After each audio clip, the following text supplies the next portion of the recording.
Today we're going to be making cookies. You're going to need 3 sticks of butter and you make sure they're soft. If they aren't soft, just stare at them for about 2 hours. Once that's soft, go ahead and add in a 1/4 cup of light brown sugar, because apparently the light version's healthier. 1 cup of white sugar for color. Aaron, give me 377. Perfect. You're going to need 4 eggs, so I'll take this one, this one, this one, and yeah, I'll take this one too. Crack them up. All right, guys, you guys are getting way too close to each other. You guys need to split up. Respect. Chunk them in. Add 2 more eggs. Some yum yum sauce. Fork, because it has the mixing power of a spoon and a fork. Yeah, this guy's struggling. We need reinforcements. Giant fork.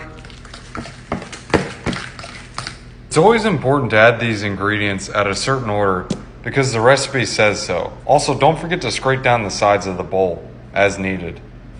This is where Believe will come into play. She does a good job.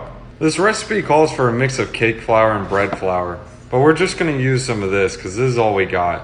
I'm gonna add some more yum yum sauce because it says yum yum. I'm gonna add 2 teaspoons of salt. Make sure it's kosher salt so it's Passover friendly. We're gonna add about a teaspoon of soda you can bake with. A teaspoon of magic fairy dust. Let's go ahead and mix her up.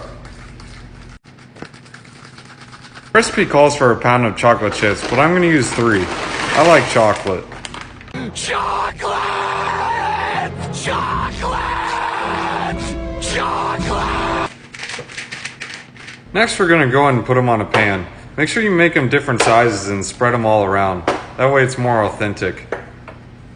Doing this method will allow you to have cookies that are burnt, cookies that are perfect, and cookies that are way undercooked. Karen will babysit them for about 20 minutes. I'm gonna go ahead and check on them while they're 10 minutes in. They look a little crispy, so I'm gonna take them out.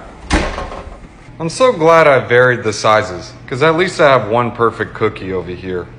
Nice. Serve with some grade A milk pus. So if you don't want to burn your mouth, make sure you let the molten lava cool down. Method of dough placement was perfect. These things are so hot right now, but we're gonna do it. Oh man.